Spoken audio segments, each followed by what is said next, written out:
Hello dear student, आज के इस वीडियो में हम आपको ग्रेटर एंड स्मॉलर नंबर के बारे में बात करेंगे। ठीक है, आपके सामने नंबर दिए रहते हैं और उसमें बड़ा कौन है छोटा कौन है उसको पहचानना आपके लिए क्या हो जाता है, थोड़ा सा मुश्किल हो जाता है। तो हम आपके सामने एकदम आसान सा नहीं रखेंगे जो आप जनरली जानते हैं। हम आपके सामने उस तरीके का सवाल रखेंगे जिनमें पहचानने में आपको दिक्कत होता है कि ये बड़ा कौन है और छोटा कौन है। ठीक है, उसके शॉर्टकट तरीके को बताएंगे और फिर उससे थोड़ा सा डिफ़िकल्ट लेवल का भी बताएंगे। ठीक है, देखिए क्वेश्चन कैसा होता है। सबसे पहले हम बात करेंगे ग्रेटर एंड स्मॉलर। आप कह सकते हैं बड़ा, स्मॉलर का मतलब क्या होता है, छोटा। ठीक है, ये बड़ा छोटा का कैसे कंसेप्ट होता है उसको समझते हैं। ठीक, अगर आपके सामने लिखा हो 2 के पावर 3, यहाँ 3 के पावर 2, ठीक है, ऐसे लिखा हो और आपसे पूछा जाए कि इन दोनों में बताइए बड़ा कौन है छोटा कौन है। ठीक है, कैसे बताते हैं। यहाँ आपको कुछ जानकारी होना चाहिए, स्क्वायर क्यूब चाहे पावर में जितना लिखा हो उस तरह के सवालों को आगे तोड़ते कैसे हैं। जैसे देखिए, अगर लिखा है 2 के पावर 3 का मतलब जानते हैं क्या होता है। 2 के पावर 3 का मतलब है कि 2 को आप 3 बार गुना कीजिए, ऐसे, समझ गए। और यहाँ समझिए 3 के पावर 2 का मतलब होता है कि आप 3 को लगातार 2 बार गुना कीजिए। ठीक, फिर यहाँ देखिए 2 दूना 4, फिर 4 दूना 8। ठीक, फिर यहाँ देखिए 3 तिरिकी 9। अब जब आप यहाँ देख रहे होंगे ध्यान से तो आपको पता चल रहा होगा कि इधर वाला बड़ा है, इधर वाला बड़ा है, इसका मतलब इधर वाला क्या है, बड़ा है। एक टाइप तो आपको समझ में आ गया होगा, लेकिन दूसरा टाइप का सवाल कैसे दिया रहेगा, ऐसे √2 √3। ठीक है, √2 और √3 में बड़ा कौन है। ठीक है, वैसे जनरली बच्चे सोचेंगे कि अच्छा ये 2 है और ये क्या है, 3 है, तो ये बड़ा है और है भी। लेकिन इसमें कन्फ्यूजन वाला क्वेश्चन कहाँ आता है उसके बारे में भी हम बात करेंगे। ठीक है, देखिए इन दोनों में बड़ा पता करने के लिए तरीका क्या है उसको समझिए। 2 के पावर 1/2 लिख सकते हैं।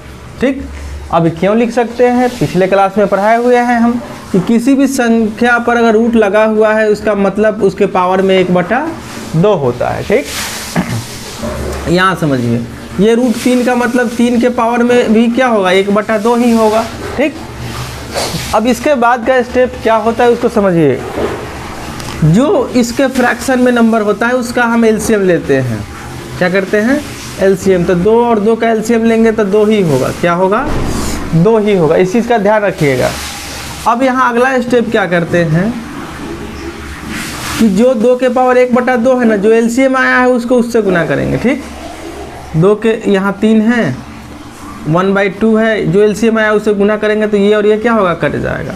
यहाँ 2 के पावर 1 बचेगा और 3 के पावर भी 1 बचेगा, यानी आप कह सकते हैं ये 2 हो गया और ये 3 है। इस कंडीशन से ये बड़ा है और नॉर्मली आपको दिख भी रहा था कि इधर वाला क्या है, बड़ा है। कंफ्यूजन कहाँ होता है उसको समझाते हैं। ठीक है,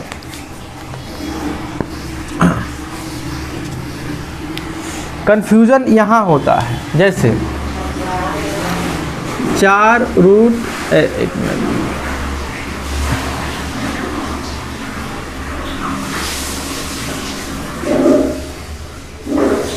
कन्फ्यूजन यहाँ होगा आपको। ठीक है, कि अब कैसे बताया भाई कि ये कौन बड़ा है।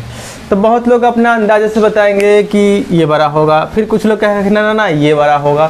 तो ये एक अपना अपना अप्रोच होगा यहाँ पे, लेकिन तरीका जो है उसके हिसाब से बनाइएगा तो आपको रियल आंसर पता चलेगा कि हाँ बड़ा है तो किधर वाला बड़ा है। ठीक है, तो उस तरीके को हम यहाँ पे एक्सप्लेन करते हैं। जैसे ये 3 के पावर जो नंबर यहाँ लिखा होता है उसके बटे के अंदर आ जाता है, पावर ये पावर में 1/4 हो जाएगा। ठीक, उसी प्रकार यहाँ समझिए ये तो 4 है, इसके पावर में जो यहाँ होता है वो यहाँ आ जाता है, उसके बटे के ऊपर 1 होता है। यहाँ आपको समझ में यहाँ तक कुछ पॉइंट आ गया होगा। लेकिन इसके बाद का स्टेप क्या करते हैं, अगर जो चीज़ यहाँ होता है वो चीज़ 1/, उतर जाता है, जो चीज़ यहाँ होता है 1/, यहाँ उतर जाता है, ठीक है।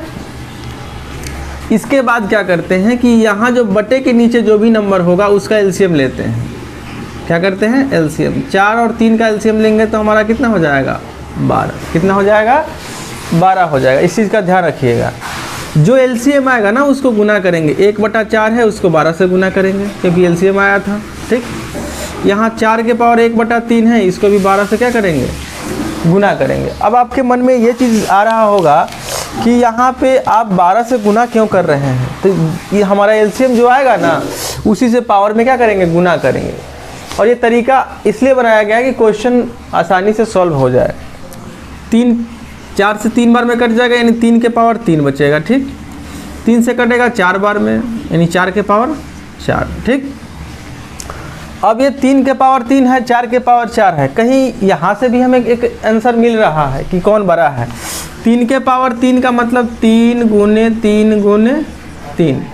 4 के पावर 4 का मतलब होता है 4 को भी 4 बार गुना। वैसे नॉर्मली सोचिएगा तो आपका आंसर आ चुका है कि इधर वाला बड़ा होगा, लेकिन लिख देते हैं, इसके बदले आएगा 3 3 की 9, 9 तिया 27, ठीक।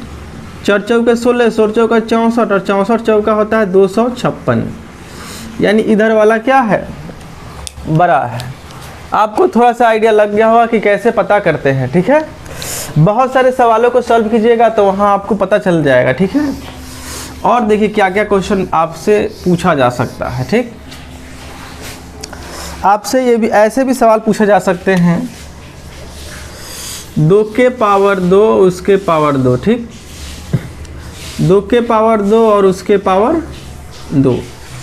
आपको ऐसा लग रहा होगा कि भाई ये तो सवाल एकदम सेम है, पर ये दिख तो रहा है सेम, पर इसमें थोड़ा सा डिफरेंट भी अगला में लग रहा है कि भाई ये तो 2 के पावर 2 वैसे ही फॉर्म में है, यहाँ भी वैसे ही फॉर्म में है, लेकिन इसमें थोड़ा सा चेंज किया गया है कि ब्रैकेट आ गया है, और ब्रैकेट आ गया है यही क्वेश्चन के फॉर्मेट को चेंज कर देगा। यहाँ पे इस चीज़ का ध्यान रखिएगा, क्या चेंज होगा उसको समझिए। जब इस तरह के सवाल दिए जाएंगे ना तो इसमें ध्यान रखिएगा, पहले पावर के ऊपर जो पावर रहेगा ना उसका काम करते हैं। तो 2 के पावर 2 यानी 2 का स्क्वायर कितना होता है, 4। इस बात को समझिएगा। लेकिन जब यहाँ पे हम आएंगे ना, एक मिनट,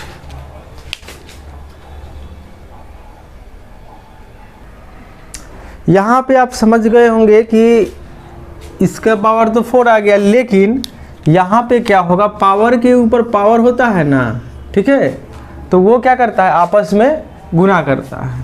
तो 2 के पावर 2 गुने 2 करेंगे तो अंततः ये भी 4 ही होगा, ये भी क्या होगा, 4 ही होगा। यानी यहाँ जब ये सेम लग गया तो दोनों इक्वल हैं। तो ऐसे में क्या हर सवाल का फॉर्मेट क्या ऐसा ही होगा? अगर ऐसे सोच के बनाइएगा तो बिल्कुल गलत हो जाएगा, क्योंकि जैसे ही हम दूसरा सवाल आपके सामने रखेंगे ना आप कंफ्यूज कर जाइएगा। जैसे देखिए 3 के पावर 3 उसके पावर 3 होगा, ठीक। यहाँ 3 के पावर 3 और ऐसे 3 होगा। यहाँ देखिए कैसे आंसर का फॉर्मेट चेंज होता है, ठीक। यहाँ हमने कहा आपको कि पावर के ऊपर जो पावर है ऐसे गुना करते हैं जब ये पूरा खाली खाली हो, ठीक है। तो 3 के पावर ये 3 का क्यूब कितना हो जाता है, 27। 3 का क्यूब कितना होता है, 27 होता है। लेकिन आपको यहाँ पे ये ध्यान देना होगा कि ये पावर में पावर ये गुना करता है, तो 3 गुने 3 कीजिएगा तो यहाँ पे क्या होगा, 9 होगा। 3 3 की क्या होगा, 9 होगा। अब आप खुद एक अनुमान लगाइएगा तो यहाँ से आपका आंसर निकलना शुरू हो जाएगा कि ये 3 दोनों का बेस है, ठीक। नीचे तो सेम है लेकिन ऊपर में जब देख रहे हैं तो इधर वाला नंबर क्या है, बड़ा है, यानी कहीं ना कहीं इधर वाला क्या है, बड़ा है। लेकिन 2 पे वो कंडीशन लागू हुआ कि दोनों तरफ का बराबर हो गया। ऐसा नहीं समझिएगा कि 3 पे हो जाएगा, सिर्फ ये कंडीशन 2 पे ही लागू होगा। बाकी इसके अलावा कोई नंबर लीजिएगा उसमें आपको इधर वाला ही बड़ा होगा। जैसे अगर आपको सवाल दे दिया जाए ऐसे 5 के पावर 5 उसके पावर 5, ठीक। लेकिन इधर 5 के पावर 5 और ब्रैकेट के बाद हो पावर 5। तो आप बिना सोचे, क्योंकि हम पहले काम करते हैं फिर उस पर अपना ट्रिक बना लेते हैं, ये इधर वाला ही बड़ा होगा, ठीक है, क्योंकि जब आप सॉल्व कीजिएगा तो आपको खुद अनुमान हो जाएगा। और इतना बड़ा क्वेश्चन सॉल्व कीजिएगा तो काफ़ी सारा टाइम आपको उसमें लग जाएगा।